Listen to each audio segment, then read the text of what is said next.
The autumn of 1900 came to the Ozark Hills with a particular heaviness, as though the air itself had grown thick with portent.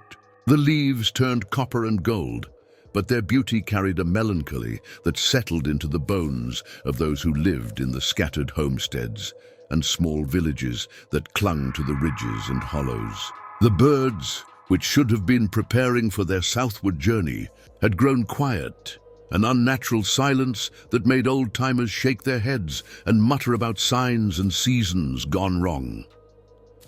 Sheriff Amos Tate had lived in these hills his entire 47 years, and he knew their moods as well as any man could claim to know land that predated human memory. He understood the way fog gathered in the low places at dawn, the way mist clung to creek beds and valley floors, the way moisture rose from the earth like breath. But what came on the night of October 14th was something different, something that made even the dogs refuse to bark, that made livestock press themselves against the far walls of their pens, that made grown men check the iron nails above their doorframes and whisper prayers their grandmothers had taught them.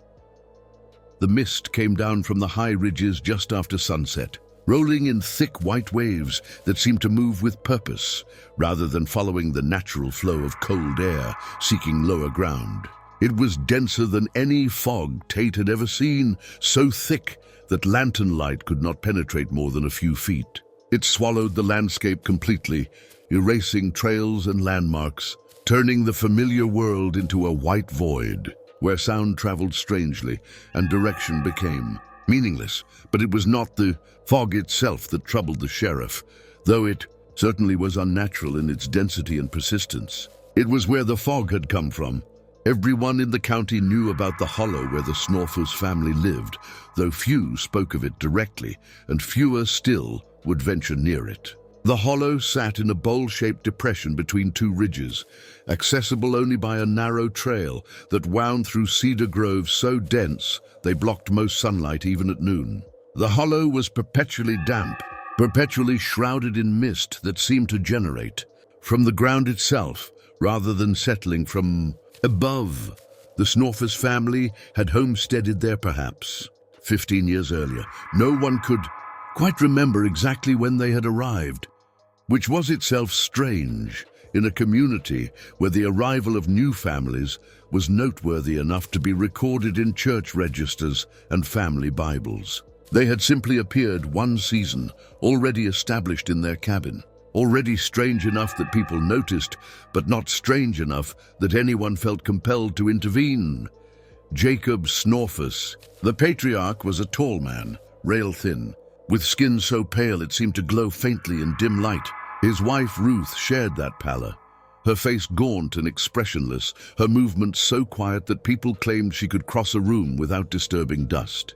They had 4 children, 2 boys, 2 girls, ranging in age from perhaps 6 to 14, though their exact ages were unknown because they had never been enrolled in Clara Dorsey's schoolhouse despite multiple visits from the school teacher attempting to fulfill her obligations.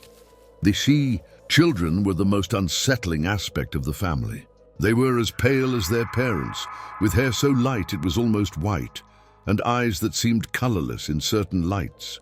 They never played. They never shouted or laughed or engaged in any of the rough activity that characterized childhood in the hills. Instead, they stood in strange places, on the ridge above their hollow, at the edge of tree lines beside the creek, and simply stared. When travelers passed and called out greetings, the children would turn their heads in unison to watch, but would never respond, never acknowledge the words with even a nod or gesture. The family kept to themselves with an intensity that went beyond normal homesteader self-sufficiency. They did not trade at the general store.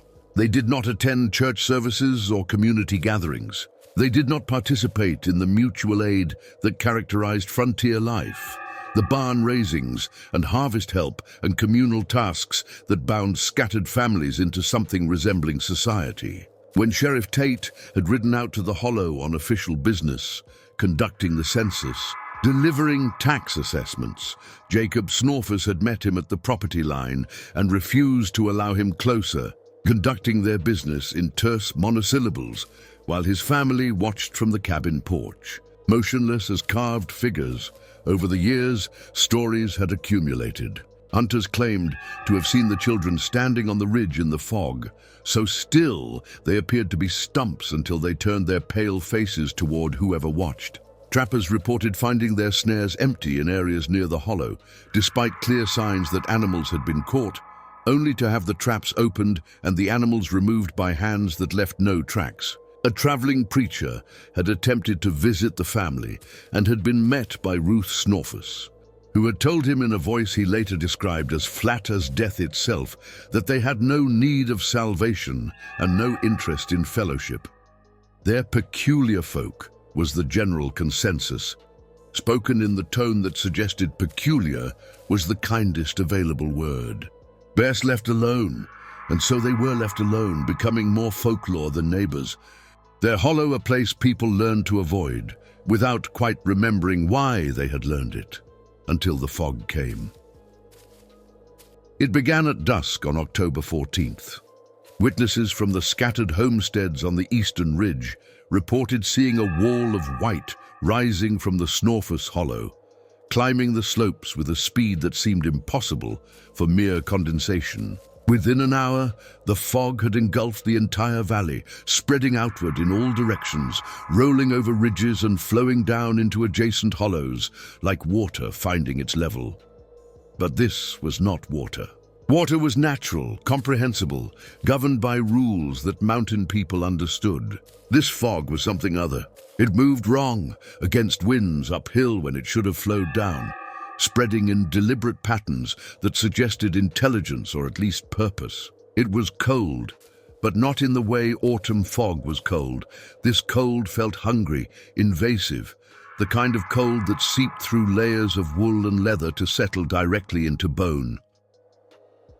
The fog persisted for 3 days. 3 days during which the sun rose somewhere above the white void, but provided no illumination and no warmth. 3 days during which birds fell silent and livestock refused to eat, and people huddled in their cabins with iron nails driven fresh above every door and window, with salt lines laid across thresholds, with prayers whispered in the old words that grandmothers had brought from older countries and older beliefs. Some families, those with small children or elderly members, reported hearing voices in the fog. Soft voices, calling voices, voices that sounded almost familiar, almost like someone loved, but not quite right. The words forming patterns that were recognizably language, but somehow wrong in their construction, as though whoever spoke was remembering human speech rather than naturally producing it. No one answered those voices. The old wisdom held firm. When fog called, you did not respond. You did not go to windows to look out. You did not open doors to investigate. You stayed inside with your iron and your salt and your prayers. And you waited for the unnatural thing to pass, as unnatural things eventually did if you were patient and faithful and careful not to invite them closer. On the morning of the 4th day, the fog lifted, not gradually as natural fog lifts, burning away under sun and wind, but all at once, as though some signal had been given and the mist had simply dissolved or withdrawn back to wherever it had originated. The sun broke through with a brightness that hurt eyes, grown accustomed to 3 days of white dimness, and the Ozark hills revealed themselves again, autumn leaves still brilliant, ridges still familiar. The world apparently unchanged. Apparently, Sheriff Tate received the first report from Thomas McKellen, whose farm bordered the eastern edge of the Snawfus Hollow. McKellen had ridden into town as soon as the fog cleared, his horse lathered from hard riding, his face carrying the particular grayness that came not from fear, but from having encountered something that made fear inadequate. "Sheriff," McKellen had said, his voice tight with controlled panic, "something's wrong at the Snawfus place. The fog, it came from there. And now that it's gone, there's something you need to see it. You need to see what's left. Tate had gathered a small group, McKellen, 2 deputies, and John Ashworth, who served as the county's unofficial medical examiner when such services were needed. They had ridden out in the bright afternoon sunlight, following the trail that led toward the hollow, none of them speaking much, because what was there to say? They all knew the stories. They all knew the family. And they all knew that whatever they were about to find would not be simple or explicable. The trail through the cedar groves was unchanged, though unnaturally quiet. No birdsong, no rustling of small animals. Even the wind seemed reluctant to move through these trees, as though the very air had learned caution. The cedars grew so close together that their branches interlocked overhead, creating a perpetual twilight even in midday. The ground beneath was carpeted with fallen needles that muffled hoofbeats, and the air carried that particular cedar scent mixed with something else. Dampness. Yes, but also something faintly sweet and faintly wrong, like flowers left too long in standing water. As they descended into the hollow proper, the temperature dropped noticeably. Not the gradual cooling that came from elevation change, but a sudden shift that made their breath visible and made the horses lay back their ears nervously. The hollow itself was exactly as Tate remembered from his previous visits. A roughly circular depression, perhaps a quarter-mile across, surrounded by steep wooded slopes with a small creek running through its center. The Snawfus cabin sat on a slight rise above the creek, a modest structure built from local timber, chinked with mud and moss. Its roof covered with hand-split cedar shakes, but something was wrong with the cabin. Wrong in ways that became more apparent as they approached. The door stood open, not just unlatched, torn open, the leather hinges stretched and broken, the door itself hanging at an angle that suggested violence. But there were no marks on the wood, no signs of axe or crowbar. It was as though the door had been pulled open from the inside with such force that the structure itself had given way. Tate dismounted, gesturing for the others to remain back while he approached. His hand rested on the pistol at his belt, though what he expected to shoot he couldn't have said. As he crossed the threshold, the wrongness intensified. The interior of the cabin was dim despite the open door. Dim in a way that seemed to resist the light trying to enter. And the air was damp, not just humid but actively wet, as though the fog had left something of itself behind. The scene inside made his stomach clench with a dread that had no name. The table was set for a meal. 5 places, 5 wooden plates, 5 wooden spoons. On each plate, food remained. Cornbread, beans, what looked like venison or pork, but the food had gone gray with mold, despite appearing fresh cooked in its arrangement, as though days or weeks had passed since it was served, though the fog had lifted only hours ago. A pot hung over the fireplace, its contents long since burned to carbon, the fire beneath it, drowned in moisture that had somehow penetrated everything, but it was the positions of the chairs that truly unsettled Tate. They were not pushed back from the table, as though diners had risen normally. They were overturned, scattered, as though everyone had stood simultaneously in sudden panic or compulsion.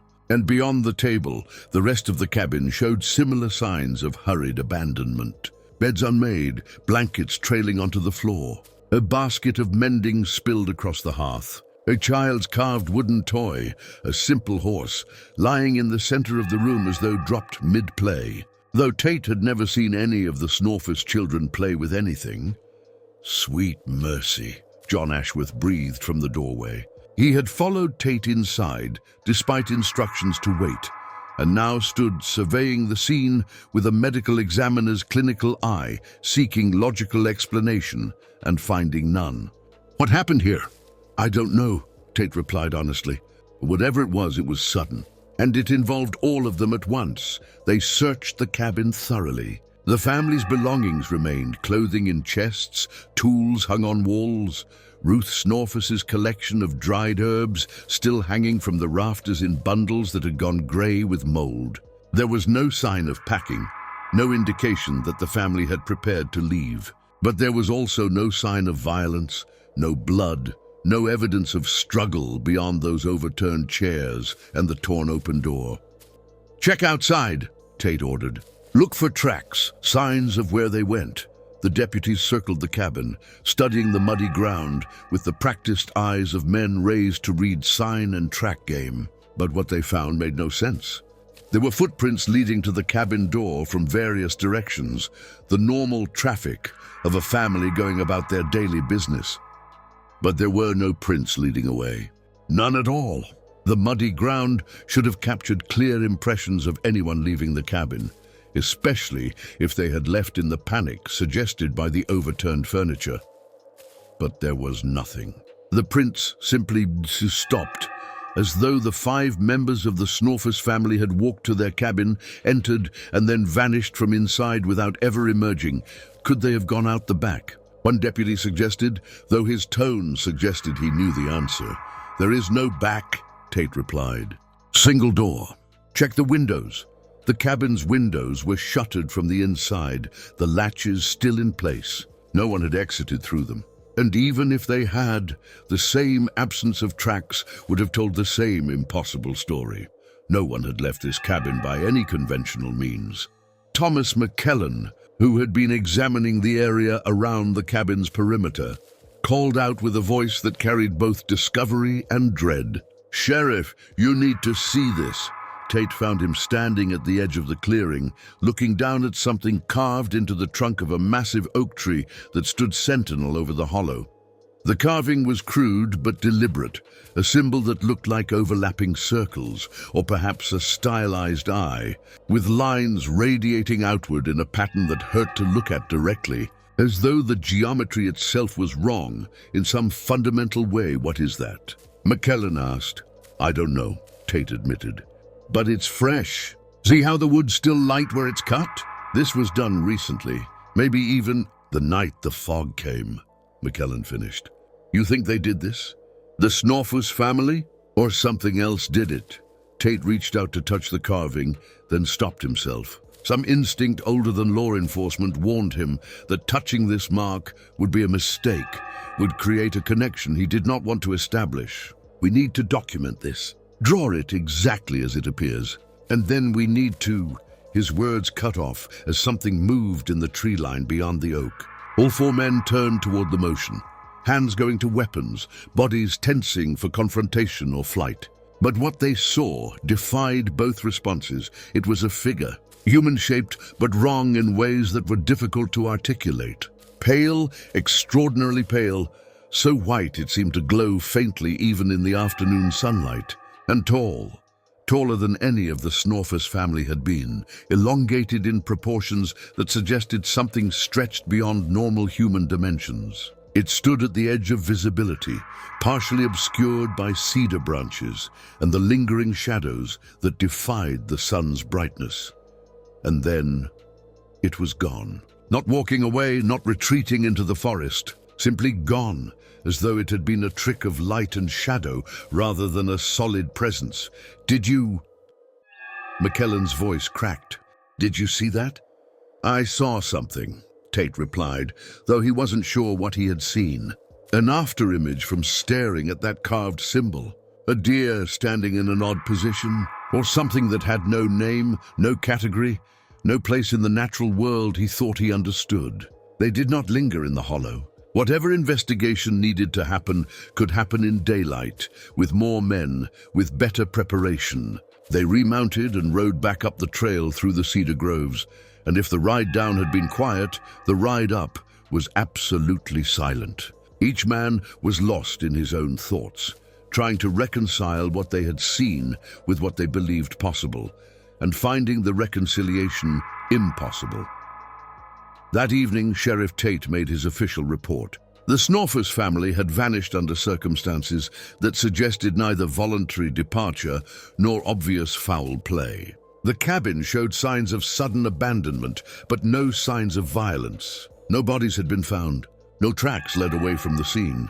The case would remain open, though Tate knew with cold certainty that it would never be solved, not in any conventional sense.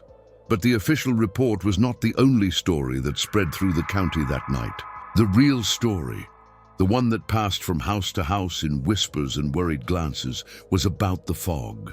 about how it had come from the Snawfus hollow, about how it had covered everything for 3 days, about how when it lifted, the family was gone, about the voices some had heard calling through the white void, about the pale figure at the tree line that 4 grown men had seen and could not explain, and about what it might mean that the fog had taken them, or that they had become part of the fog, or that the distinction between the 2 possibilities might not matter, because either way, the Snawfus family was no longer exactly human and no longer exactly gone.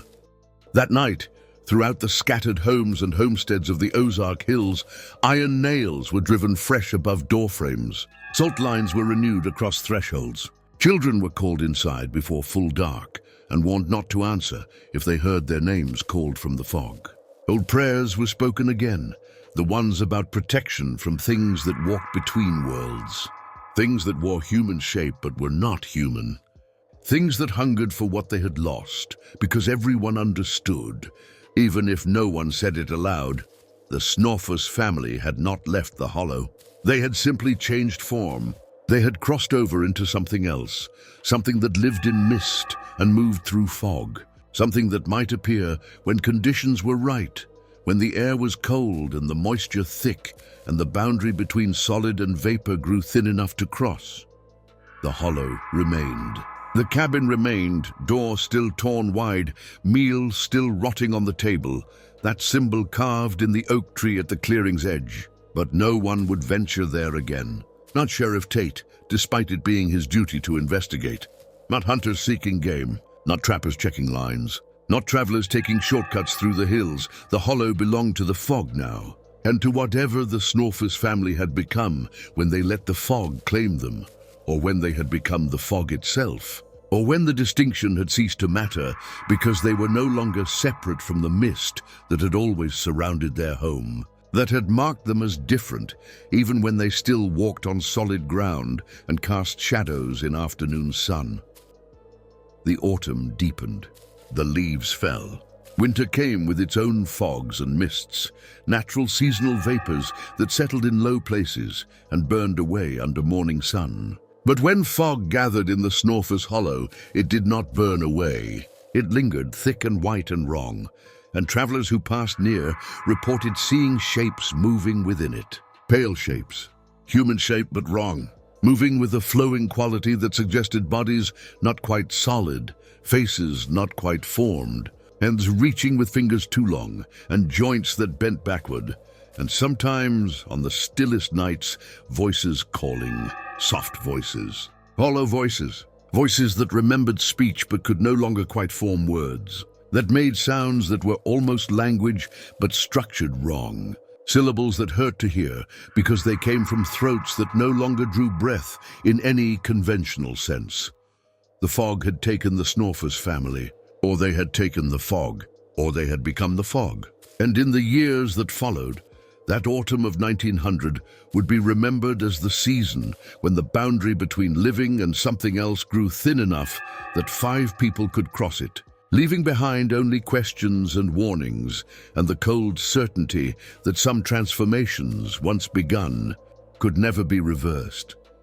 Clara Dorsey had been teaching at the Ozark County Schoolhouse for 11 years when the Snawfus family disappeared.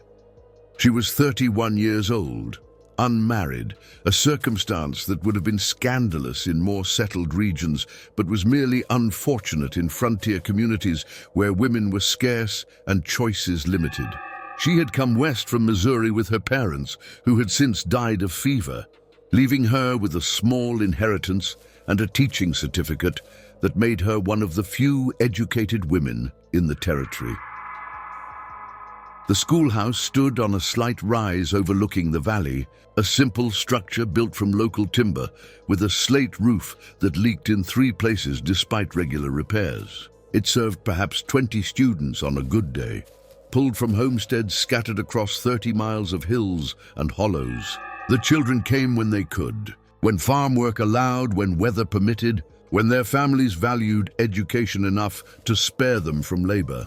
Clara taught reading, writing, arithmetic and geography from textbooks so worn the pages fell loose from their bindings. She taught the Lord's Prayer and proper comportment and the names of state capitals. But she also taught things not found in any official curriculum: the folk wisdom of the hills, the warnings that kept children safe, the understanding that some knowledge was more vital than any found in books. She taught them not to answer voices that called from fog, not to follow lights that danced in swamps, not to walk backward around churches or linger at crossroads after dark. These lessons were not superstition, she maintained, but survival. The Ozarks were old, older than the settlements, older than the nation itself. And the land remembered things that modern people had forgotten or chose not to believe. Among the students who should have attended her school but never did were the 4 Snawfus children. Clara had made the required visits to their hollow, attempting to fulfill her obligation to ensure all children in her district received proper schooling. She had made 3 such visits over the years, and each had been more unsettling than the last. The first visit had been in late spring, perhaps 7 years before the fog came. She had ridden out to the hollow on her mare, following directions from families who described the location in hushed tones and warned her not to linger. The trail through the cedars had been difficult to find, as though the forest itself was reluctant to provide clear passage. When she finally reached the clearing, she found the cabin sitting in perpetual twilight, despite the hour being midday. The Snawfus family had emerged to meet her, all 6 of them standing in a line on their porch, motionless, watching her approach with eyes that caught no light and reflected nothing. Clara had dismounted and approached with her prepared speech about the importance of education and the legal requirement for all children to receive instruction. But the words had died in her throat when she got close enough to see their faces clearly. They were pale, unnaturally pale, as though they had never seen sunlight, despite living in a clearing where sun should have reached easily. Their skin had a quality that reminded Clara of milk glass, translucent, almost luminous, with a suggestion of something moving beneath the surface like shadows under ice. The children stood in order of height, 2 boys and 2 girls, their faces expressionless, their bodies absolutely still. Ruth Snawfus had been the one to speak, her voice carrying that particular flatness that Clara would later struggle to describe. "We teach our own," she had said. "We have no need of your schooling. Our children learn what they need from us. But the law requires—" Clara had begun. "The law is for those who belong to its world," Jacob Snawfus had interrupted. His voice had been deeper than his wife's, but equally flat, equally empty of normal human inflection. "We do not belong to that world. We belong to the hollow. Our children will never leave here. They have no need of your letters and numbers." Clara had attempted to argue, to explain her legal obligations, to offer compromise. But the family had simply stood there, unmoving, watching her with those strange, pale eyes, until she had felt compelled to retreat. As she rode away, she had looked back once and seen all 6 of them still standing in exactly the same positions, as though they were not a family, but a tableau. Figures arranged for some purpose she could not comprehend. The second visit, a year later, had been shorter. The family had met her at the property line this time, physically blocking the trail. Jacob had repeated his refusal more firmly, and when Clara had persisted, Ruth had spoken a single sentence that had ended the conversation. "Your world and ours are not meant to mix, teacher. Go back to your schoolhouse and teach children who can still be saved. Saved from what?" Clara had wanted to ask, but she had not dared, because some part of her already knew the answer would be more disturbing than the question. The third visit she had not made alone. She had brought Sheriff Tate, hoping his authority would compel cooperation where her entreaties had failed. But the result had been the same: the family blocking the trail, the flat refusal, the strange quality of their presence that made even the sheriff uncomfortable enough to agree that further attempts would be futile. "Some people just won't be reached," Tate had said on the ride back. "We've got bigger problems than one family keeping their children home."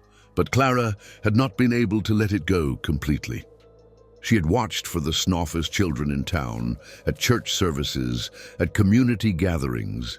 She never saw them, never saw any evidence that they existed beyond those brief encounters at the hollow's edge. It was as though they were ghosts, even when they were alive, present only in that perpetual twilight beneath cedar trees. Never quite real, even when standing solid before witnesses.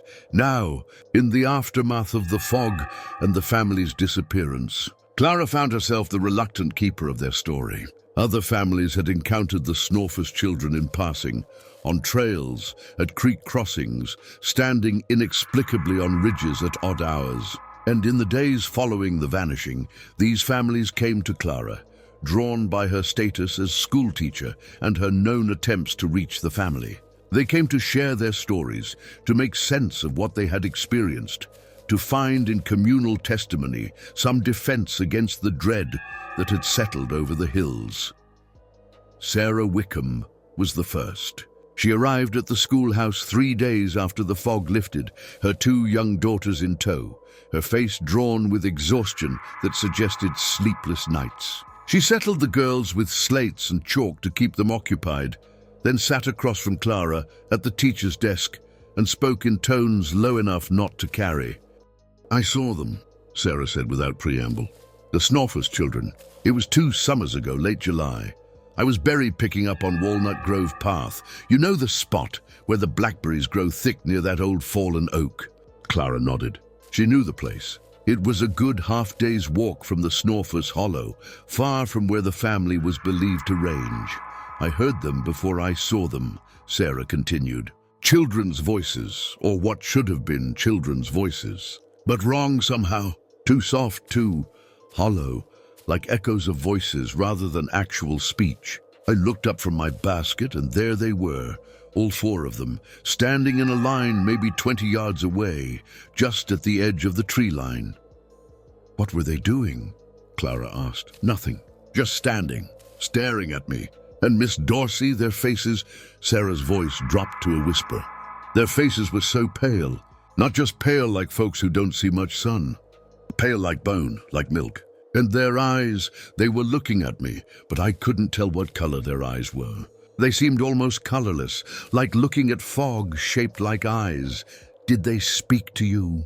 "No, I spoke to them first. I said hello, because that's what you do when you meet children in the woods. You greet them polite. And they just turned their heads, all 4 of them, at exactly the same time, like they were one creature instead of 4 separate children. They turned their heads and looked at me, and I felt—" Sarah stopped, struggling for words. "I felt seen. Not just noticed, but seen, like they were looking through my skin and bones to something underneath that I didn't even know was there." "Then what happened?" "Then they smiled." Sarah's hands were shaking now, clenched together on the desk. All 4 of them smiled at the same time, the exact same smile, and it was the worst thing I've ever seen, because it wasn't really a smile. It was something wearing the shape of a smile, something that remembered what smiling was supposed to look like, but couldn't quite manage it right. And then they just faded, not walked away, not turned around, faded like fog burning off under sun, except there was no sun in that part of the forest. They just got thinner and thinner and more translucent until I was looking through them at the trees behind. And then they were gone. Clara had made notes while Sarah spoke, documenting the encounter with the careful attention to detail that her teaching had instilled. "Did you tell anyone about this at the time?" "I told my husband. He said I'd been out in the sun too long, that I'd imagined it or seen deer standing in strange positions. But Miss Dorsey, I know what I saw. Those were the Snawfus children, and they weren't quite right even then, 2 years before this fog came and took the whole family. They were already changing, already becoming something else. Others came with similar stories. Thomas McKellen's wife recounted an incident where she had seen the 2 boys standing on the ridge above their property at dawn. So still, she had initially mistaken them for stumps until one had turned his head to watch her hang laundry. Daniel Foster described encountering the 2 girls at a creek crossing, standing knee-deep in the water, not playing or washing, but simply standing, their faces turned upstream as though waiting for something to come down the current. Each story carried the same elements: the unnatural pallor, The absolute stillness, the sense of being watched by something that wore human shape but was not quite human. The fading or vanishing rather than normal departure. And threading through all the accounts was a particular detail that Clara found most disturbing. The children never laughed. In all the years they had been seen around the hills, no witness had ever heard them laugh or play or engage in any activity that suggested joy or childhood spontaneity. It was as though they had been born without that spark, without whatever quality makes children children rather than small adults. Or perhaps, Clara thought but did not voice, they had never been quite children at all. Perhaps they had been something else from the beginning, and their family's isolation in that fog-shrouded hollow had been not preference, but necessity. The most detailed account came from Ezekiel Crow's widow, Martha.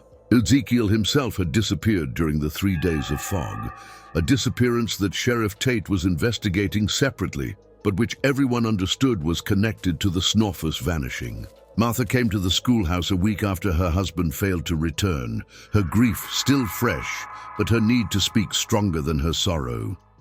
He saw them regular, Martha said, her voice hoarse from crying. Ezekiel trapped all through these hills, and his lines ran close to the Snawfus hollow. He didn't talk about them much because he knew it would sound mad, but he told me things about the children. Clara waited, letting Martha gather herself. He said they followed him sometimes. Not close. They'd keep their distance, maybe 50 yards back, moving through the trees parallel to his path. But they never made noise. Normal children moving through the forest, they'd snap twigs, rustle leaves, make some sound. These children moved silent as smoke. And Ezekiel said their movements were wrong, like they were floating more than walking, like their feet didn't quite connect with the ground proper. Did he ever speak to them? Once, just once, about a month before the fog came. He'd had enough of being followed, so he stopped and called out to them, asked them what they wanted, told them to either come out proper or leave him be. And Miss Dorsey, he said they came out. All 4 of them stepped out from behind trees, moving in perfect unison, and they stood in a line, looking at him with those pale faces and those eyes like holes in fog. What did they say? Martha's voice dropped to barely above a whisper. They said, "We're hungry." All 4 of them speaking at once, the exact same words in the exact same tone. And then they said, "Are you warm?" And Ezekiel said the way they asked it, it wasn't curiosity, it was longing. Like they were asking about something they'd lost or never had. Like warmth was something they'd forgotten or could only remember dimly. Then what? Then he ran. Ezekiel Crow, who'd faced down bears and painters and all manner of dangerous animals, he ran from 4 children. Because, he said, they weren't children, not really. They were something wearing children's shape, and they were hungry for something he couldn't name, but instinctively knew he needed to keep from them. Martha's account settled something in Clara's mind. A pattern was emerging from all these testimonies, a consistent picture of the Snawfus children as beings caught between states, not quite living in the normal sense, not quite spirit or phantom, but something liminal. They had been that way for years before the fog came. The fog had not transformed them. It had simply completed a process already underway, pulling them fully into whatever state they had been approaching since birth or arrival in the hollow. She organized the testimonies, wrote them down in careful script, and presented them to Sheriff Tate. He read through them with growing discomfort, his expression darkening with each new account. "This is folklore," he said finally, though his tone lacked conviction. "People seeing things that aren't there, or misinterpreting normal events through the lens of fear." "Is it?" Clara challenged. "A dozen people, Sheriff. A dozen separate accounts spanning years, all describing the same characteristics. That's not folklore. That's documented observation." "Of what?" "Pale children who stand too still. Children who don't laugh? That could describe any number of troubled families. Children who fade like fog, who move without sound, who speak in unison and ask questions about warmth as though it's something foreign to them." Clara shook her head. "No, Sheriff. That's not just troubled. That's something else entirely." Tate was silent for a long moment, staring at the papers before him. Finally, he spoke in a tone that carried the weight of admission. "What do you want me to do with this? I can't arrest Fogg. I can't investigate children who no longer exist. The Snawfus family is gone, all of them. Whatever they were or weren't, that's finished now." "Is it?" Clara asked. "Because people are still seeing them. Since the fog lifted, there have been 3 reports of pale figures on Walnut Grove Path, 2 reports of children's voices calling from the mist at dawn. The Patterson boy swears he saw them standing on the ridge above their property last night. And when his father went to investigate, there were no tracks, but the grass where they'd supposedly stood was wet and cold, as though fog had settled there, and only there." She leaned forward, her voice urgent. "They're not gone, Sheriff. They've changed. They've crossed over into something else. But they're still here, still in these hills, and people need to know that. Need to know what to watch for. Need to know not to answer if they hear children's voices in the mist." Tate gathered the papers, folded them, and tucked them into his jacket. "I'll keep these. Document them official. But Clara, you need to be careful what you say publicly about this. People are frightened enough already. If they think there are ghost children haunting the hills, there are," Clara interrupted. "And calling them something else doesn't change that. Our grandmothers knew about such things. The old warnings exist for a reason. Maybe we've gotten too modern, too enlightened to believe in them. Maybe that's why the Snawfus family was able to exist here as long as they did. Because we'd stopped believing things could be other than human, even when they walked in human shape." She stood, moving to the window where she could look out over the valley. The afternoon sun was bright, the sky clear, but in the low places she could see mist gathering already, preparing for evening. "The children are out there, Sheriff. Changed but not gone. And they're hungry for something they've lost or never had. They asked Ezekiel about warmth, about being warm. What do you think they meant by that?" "I don't know," Tate admitted. "I think they meant living warmth. Body warmth, the heat that comes from blood, moving through veins and breath moving through lungs. The warmth of being solidly, completely, undeniably alive." Clara turned back to face him. "And I think they're searching for it. Moving through the fog, looking for what they no longer have. And if they find someone vulnerable enough, isolated enough, they might try to take it. Not out of malice, they're still children in some way, but out of that hunger, that longing, that desperate need to be warm again." The silence that followed her words was absolute. Then Tate nodded slowly, accepting what he could not refute, because the alternative was to believe that a dozen reliable witnesses were all either lying or mad, and neither option seemed plausible. "I'll spread the word," he said finally. Quietly, through the church, through community gatherings, the old warnings about fog and voices and not answering calls. We'll frame it as traditional wisdom worth remembering, not as warnings about specific entities. That way people can take precautions without causing panic." "Thank you," Clara said. After Tate left, Clara sat alone in the schoolhouse, watching through the window as mist continued to gather in the valleys below. She thought about the Snawfus children, about their pale faces and colorless eyes, about their hunger for warmth, and their strange questions about things that should have been fundamental to any living being. She thought about her role as teacher, as keeper of knowledge, both official and traditional, and she made a decision. The next day, she added a new lesson to her curriculum. She taught her students about the importance of staying warm, not just physically warm in winter, but vitally warm, connected to family, to community, to the living world. She taught them that isolation was dangerous, that pulling away from others made you vulnerable to things that waited in the spaces between, things that hungered for what isolation slowly stripped away.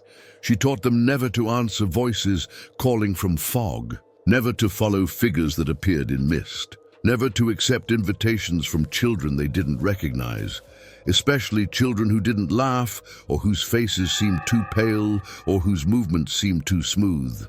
Some of the older students understood. They had heard the stories, knew about the Snawfus family, recognized the warnings for what they were. The younger ones simply learned the rules as rules, the way they learned not to touch hot stoves or wander too far from home. But all of them learned, All of them carried those warnings forward, and when they had children of their own, they would teach them the same lessons, because Clara Dorsey understood something that modern education had forgotten. Some knowledge was more vital than reading or arithmetic. Some lessons were matters of survival.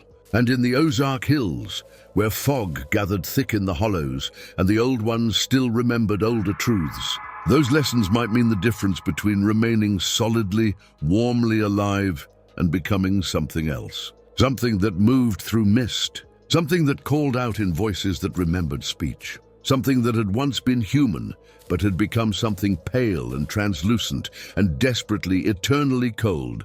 The Snawfus children were still out there, changed but not gone.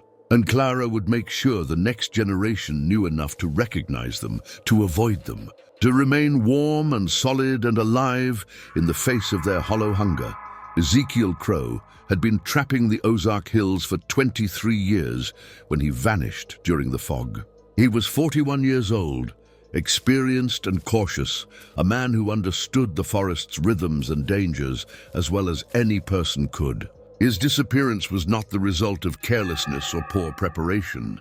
It was the result of being in the wrong place when boundaries grew thin, when fog became something more than condensed vapor, when the transformed Snawfus family reached out from their new state and found someone vulnerable enough to touch.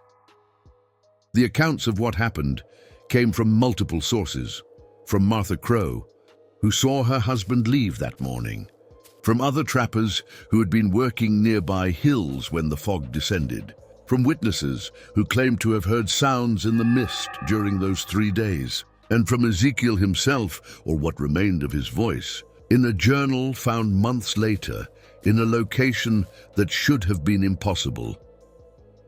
Ezekiel had left home before dawn on October 14th, the same day the fog would later roll down from the Snawfus Hollow. His trap lines covered perhaps 15 miles of territory, a circuit that took him deep into the forests, across ridges and through hollows, checking snares and deadfalls for whatever animals had been unlucky or unwary enough to be caught.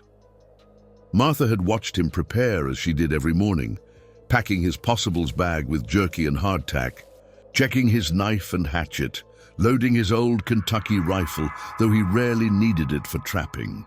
He had seemed distracted that morning, she later told Sheriff Tate, troubled by something he wouldn't or couldn't articulate. He kept looking toward the high ridges, Martha recounted, staring up at where the Snawfus Hollow was, though you can't see it direct from our place. And he said something strange as he was leaving. He said, "The fog's coming. I can feel it gathering." But the sky was clear, Sheriff. Clear as glass. No sign of any weather rolling in. Ezekiel had headed out anyway, following trails he'd walked thousands of times, moving through terrain he could navigate in darkness if needed. His first trapline took him along Copper Ridge, where he'd set snares for rabbits and possums. Everything was normal there. Several snares held catches, which he quickly dispatched and added to his game bag. The morning was cool but clear, birds singing their dawn songs, squirrels chattering in the oak trees. His second line took him down into Blackjack Hollow, where he ran a series of larger traps for raccoons and foxes. Here, according to testimony from another trapper named Samuel Hodge, who was working adjacent territory, things began to change. Hodge reported encountering Ezekiel around mid-morning at a creek crossing they both used. They had exchanged greetings and brief conversation about catches and territory. But Hodge later told the sheriff that Ezekiel had seemed off. In some way he couldn't quite define. His eyes kept drifting, Hodge said, like he was listening to something I couldn't hear or seeing something at the corner of his vision. And he kept talking about the air feeling wrong. Said it felt heavy, expectant, like the whole forest was holding its breath before something happened. Did you notice anything unusual? Tate had asked. Nothing at first. But after we parted ways, after maybe an hour, I started noticing the birds had gone quiet. And the light, it was getting dimmer, though the sun was still up. Not darker exactly, but grayer, like something was filtering the light before it reached the ground. The fog, when it came, arrived suddenly and completely. Hodge described it as a white wall that simply appeared, rolling down from the high ridges with impossible speed. Within minutes, visibility had dropped to mere feet. Within an hour, he was completely disoriented, unable to find the creek crossing he'd used that morning, unable to determine direction even by the sun, since no sun was visible.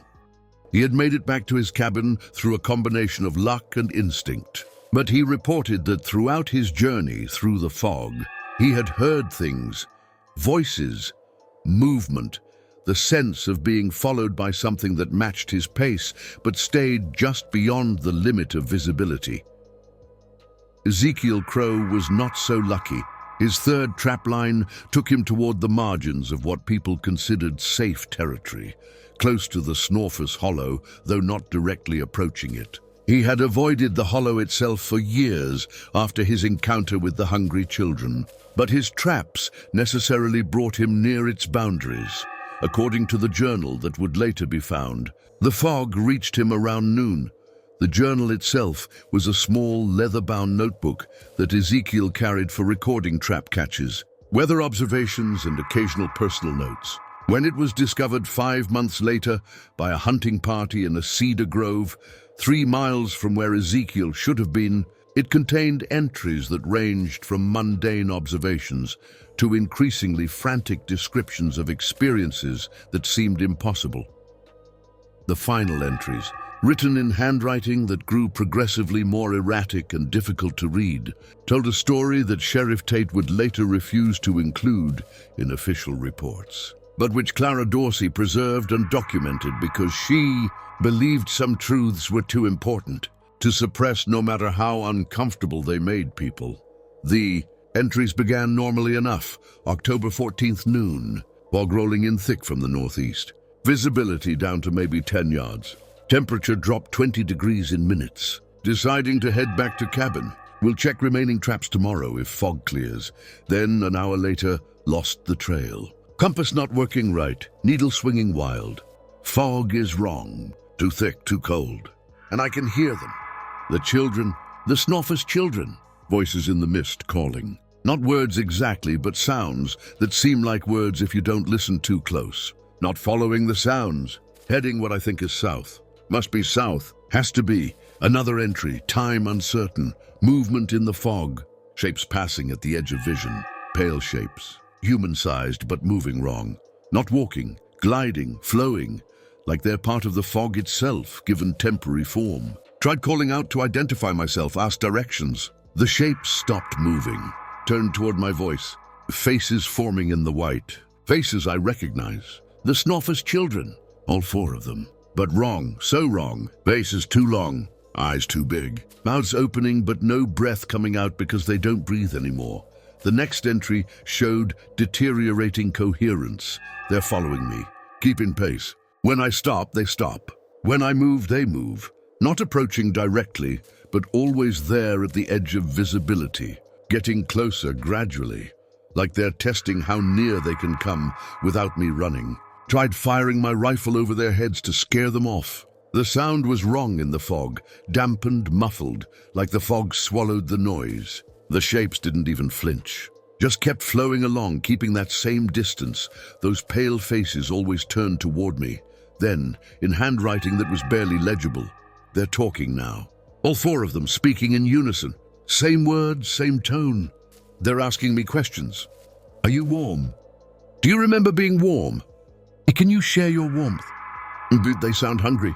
Desperately hungry. Not for food. For something else. Something I have and they don't. My hands are shaking. So cold. Fog getting inside my coat, inside my skin. Can feel it in my lungs. The final legible entry was the most disturbing. They're close now. Close enough to touch. But when I reach out, my hand goes through them like they're made of mist.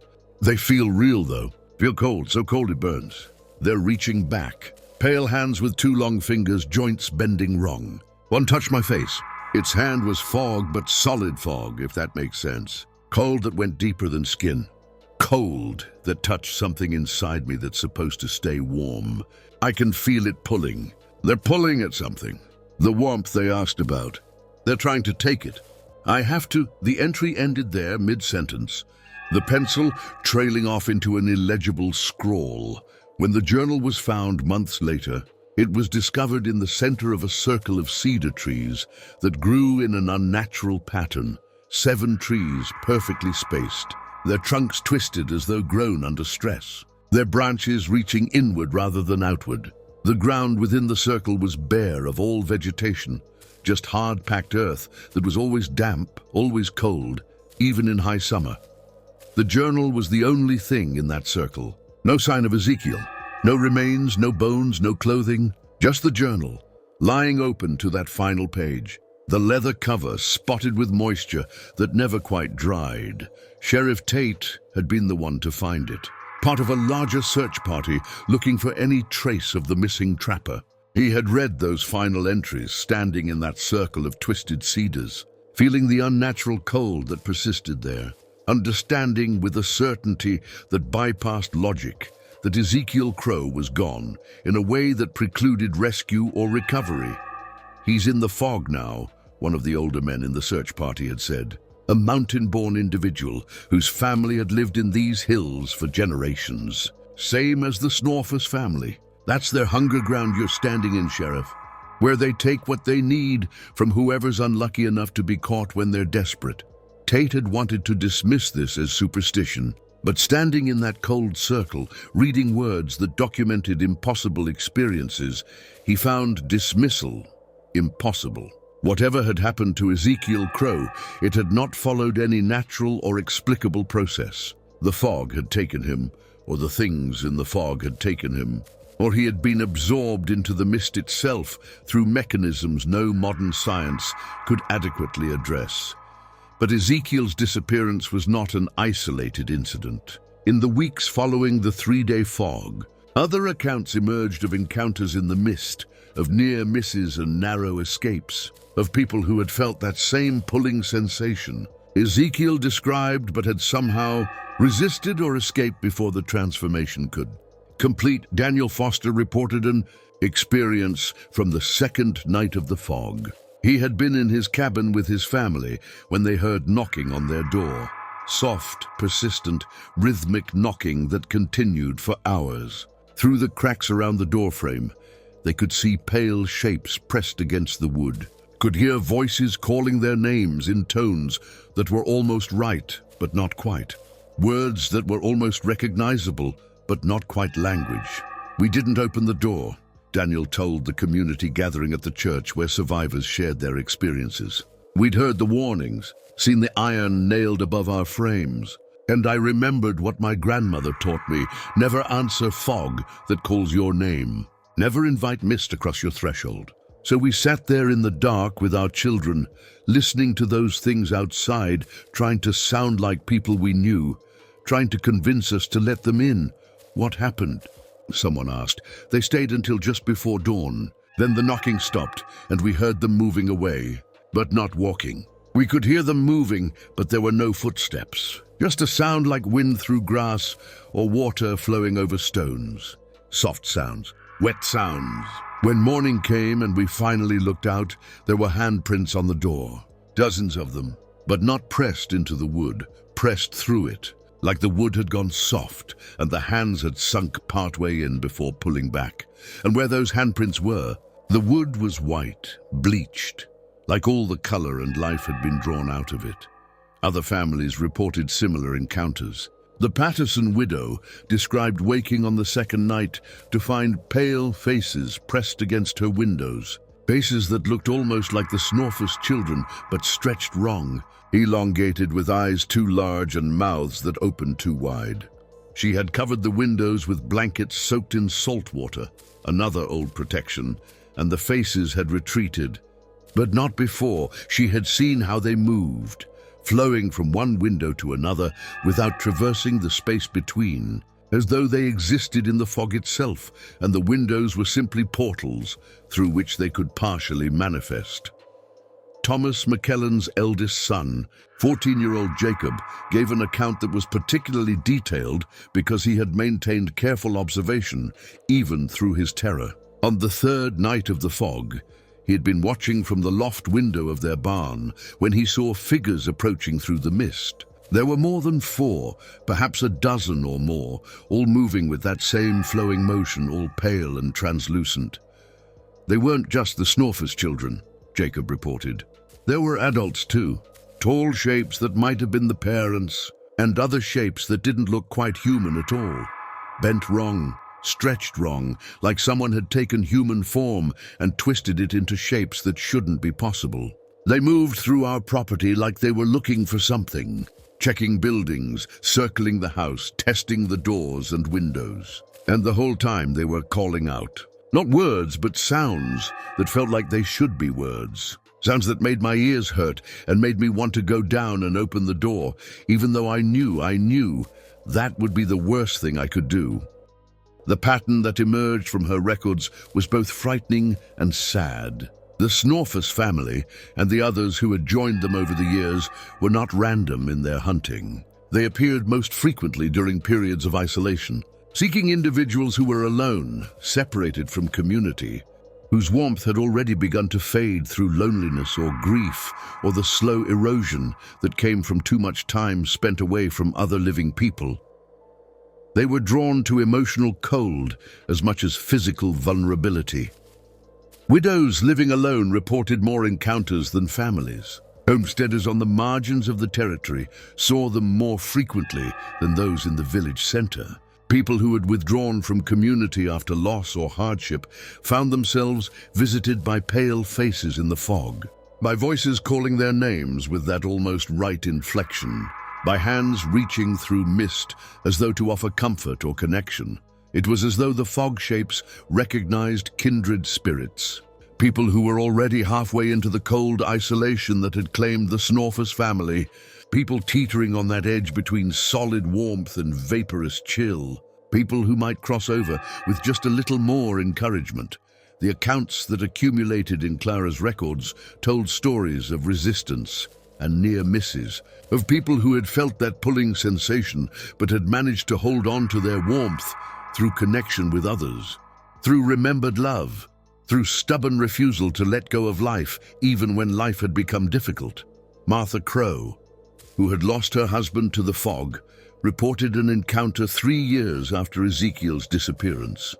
She had been alone in her cabin on a night when mist settled thick enough to muffle sound and obscure everything beyond her windows. She heard knocking, that same soft, persistent knocking that others had reported, and voices calling her name in a tone that was almost Ezekiel's voice, but not quite right. "Open the door, Martha," the voice had called. "I'm cold. I've been cold for so long. Let me in. Let me come home." She had almost opened it, almost believed that somehow, impossibly, her husband had found his way back. But something in the voice's flatness, in the way it formed words without the warmth that had characterized Ezekiel's speech, stopped her. She had touched the iron horseshoe above her door, whispered the old prayers, and waited out the night, while the fog pressed against her cabin and the voices continued to call with increasing desperation. When dawn came and the mist retreated, she found handprints on her windows and door, white, cold prints that looked almost like Ezekiel's hands, but with fingers too long and joints bent at wrong angles. She understood then that what had called to her was not her husband, or not only her husband. It was something that wore his shape, that carried his memories perhaps, but that had been transformed into something else. Something that hungered for the warmth they had shared and believed it could reclaim that warmth by taking hers. Similar accounts filled Clara's records. The fog shapes seemed to target people through emotional manipulation, using the voices and forms of the lost, the beloved, the mourned. They appeared as departed spouses, dead children, vanished relatives. They spoke with almost the right words, moved with almost the right gestures, created almost the right emotional resonance to make people want to believe, want to open doors, want to accept what was offered, but always there was that small wrong note, that flatness of tone, that extra length of finger, that backward bend of joint, that translucence in bright light, that absence of breath or heartbeat or any sign of warm blood moving through veins. Small tells that, if you were paying attention, if you remembered your warnings, if you maintained your protections, gave you just enough pause to resist the pull.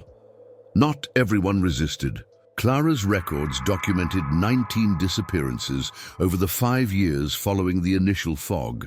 People who had been alone when mist gathered, who had perhaps answered when they shouldn't have, who had crossed thresholds better, left uncrossed.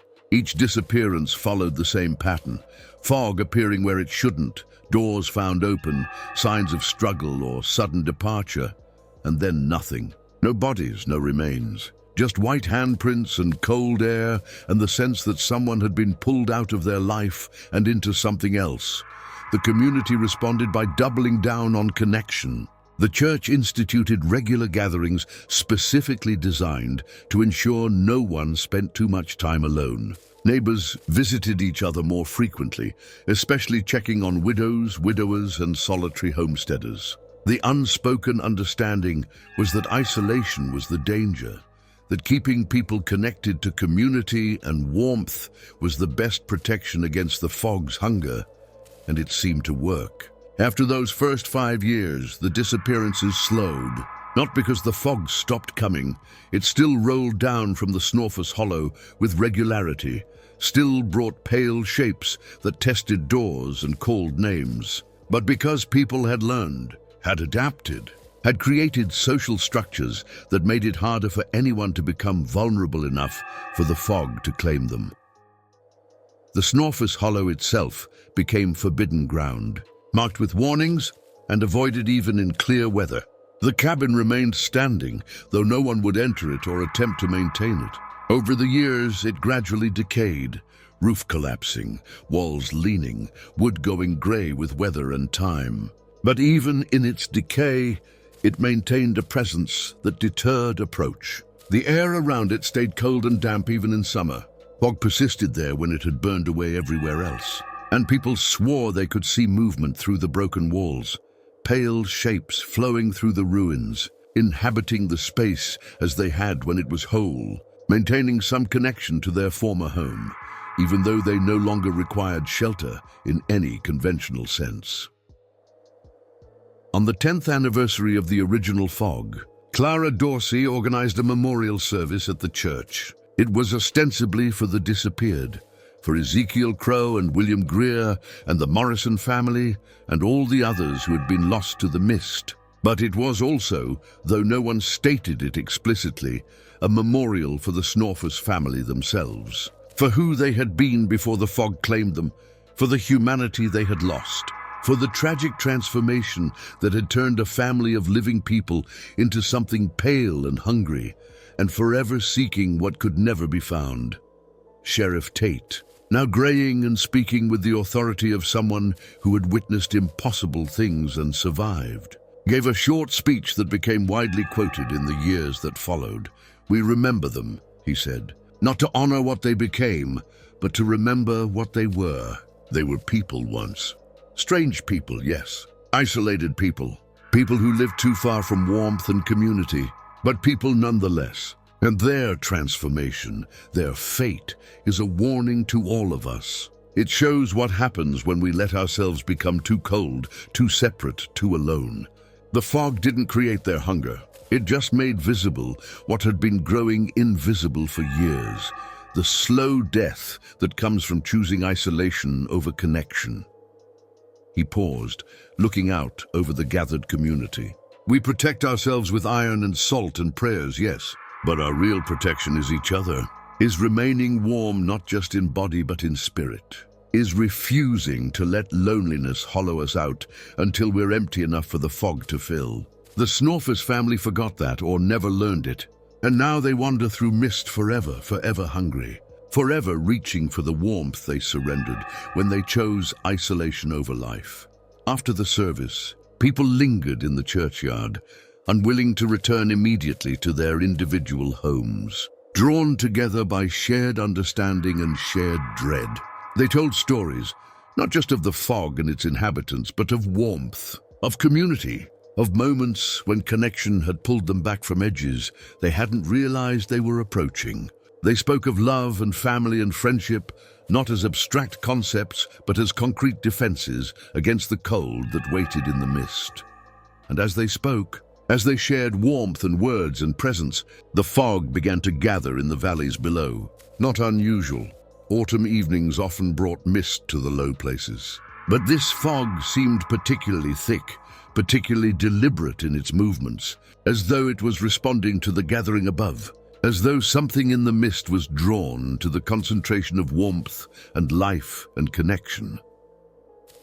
Clara watched it gather from her position on the church steps. In the dimming light, she thought she could see shapes forming in the white. Pale shapes, human shaped but wrong, moving together as they always moved. A family bound by transformation into something that could never be separated, because separation would mean admitting what they had lost. She did not point them out to the others. They would see or not see as they were meant to. Instead, she thought about her documentation, about the hundreds of accounts she had recorded, about the pattern that had emerged over years of careful observation. The Snawfus family was not evil. That was the conclusion she had reluctantly reached. They were not demons or monsters in any theological sense. They were lost, transformed by their own isolation into something that could no longer maintain the boundaries that defined human existence. They had become part of the fog they had lived within for so long, and in that transformation, they had lost everything that made life worth living: warmth, solidity, connection, the ability to truly touch or be touched. What remained was hunger, not for food or physical sustenance, but for the qualities of life they had surrendered: warmth of blood and breath, solidity of flesh and bone, the weight and presence that came from being fully, completely, undeniably alive. They sought it in the fog because that was all they could do now. All they could be, seekers forever searching for what they had let slip away when they chose isolation over community, cold over warmth, fog over sunlight, and they would continue seeking. The fog would continue to come. The pale shapes would continue to test doors and call names, and reach with hands that went through solid things because they themselves were no longer quite solid. This would go on not for years but for generations. For as long as fog gathered in the Ozarks and people lived in these hills, but people would also continue to resist, would maintain their protections, would stay connected to each other, would refuse to let the cold hollow them out, would remember that warmth was not just temperature but community, not just heat but love, not just survival but life lived fully in the presence of others. The gathered community slowly dispersed as full darkness fell, people walking home in groups rather than alone, lanterns held high against the gathering mist, voices calling out greetings and goodbyes that served as much to ward off fog as to maintain contact. They moved through the evening with the practiced caution of people who had learned to respect boundaries between worlds, who understood that some hungers could never be satisfied and some transformations could never be reversed. In the hollow below, the fog thickened. The pale shapes moved through it, flowing around the ruins of their former home, searching as they always searched for warmth they could sense but never touch, for life they remembered but could never reclaim. They called out occasionally, voices that were almost words but not quite language, sounds that made anyone who heard them want to answer even as every instinct screamed not to respond. The fog shapes knew those sounds worked sometimes, knew that loneliness made people vulnerable, knew that grief opened doors that should stay closed, knew that given enough time, enough isolation, enough slow erosion of warmth and connection, anyone could become like them, pale and translucent and desperately, eternally hungry for what they had lost. But they also knew that people were learning, that communities were adapting, that each generation grew slightly more resistant to the pull, slightly more skilled at maintaining the boundaries that kept the solid separate from the vaporous. It was a kind of evolution, a slow adaptation to living in a place where fog was not just weather, but possibility, where mist carried not just moisture, but transformation, where the boundary between human and something else required constant vigilance to maintain, and so the watching years continued, became the watching decades, became simply how life was lived in the Ozark Hills. The fog came. The pale shapes moved through it. People maintained their protections and their connections. Occasionally someone was lost, pulled into the mist through carelessness or desperation or simple bad luck. But mostly people survived. Mostly they remained warm and solid and human.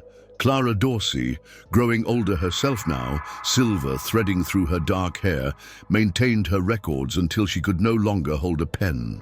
She passed them to a student she had trained for that purpose, who continued the documentation, who added new accounts and new observations, who preserved the warnings for generations yet unborn, because that was the real lesson of the Snawfus family. Not that fog was dangerous, though it was. Not that isolation was deadly, though it could be, but that human warmth required active maintenance. That connection was not automatic, but chosen. That remaining fully alive in a world that offered so many paths toward cold dissolution required constant vigilance and constant community. The pale shapes in the fog were a reminder, a warning, a mirror held up to show what happened when people let themselves fade, let themselves cool, let themselves drift too far from the warmth that defined humanity. They were what remained when isolation completed its work, when cold became a permanent state, when the fog found you vulnerable enough to transform. They were still there, would always be there, waiting in the mist, calling in the fog, reaching with pale hands through the white void, seeking warmth they would never find, seeking life they had surrendered, seeking connection that was no longer possible for beings who existed more as vapor than flesh, and people would continue to resist them, would continue to maintain boundaries, would continue to choose warmth over cold, connection over isolation, community over the seductive promise of solitary existence. Because the alternative was too terrible to contemplate, becoming pale and translucent and forever hungry, flowing through fog for eternity, forever seeking what you had lost, forever unable to reclaim it.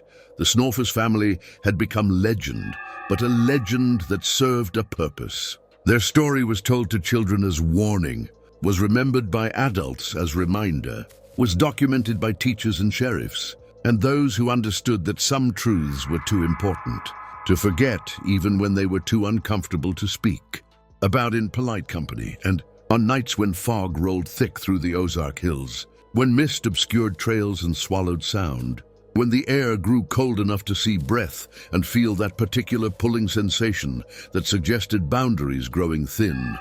On those nights, people stayed close to their fires. They gathered with family. They checked their iron protections and renewed their salt lines. They kept their doors closed and their windows covered. And they did not answer, no matter how familiar the voice, no matter how beloved the name being called, because they knew. They all knew. Out there in the fog, pale shapes were flowing. Faces were forming in the mist. Hands were reaching with fingers too long and joints that bent wrong. And the Snawfus family and all those who had joined them over the years were hunting again, forever hunting, forever hungry for the warmth they had lost when they became something pale and cold and translucent, forever seeking, forever reaching, forever unable to find what they sought because they had become the very thing they feared, cold made manifest, isolation given form, the fog itself walking in shapes that remembered humanity but could never reclaim it. And that, in the end, was the true horror of the Snawfus family. Not that they were monsters, but that they had been human once, and through choices made slowly over years, through isolation embraced and connection refused, they had let themselves fade until the fog could claim them completely, until they became pale phantoms in eternal mist, forever seeking warmth in a world that no longer felt warm to hands that were themselves made of cold, forever calling out to the living with voices that no longer carried breath.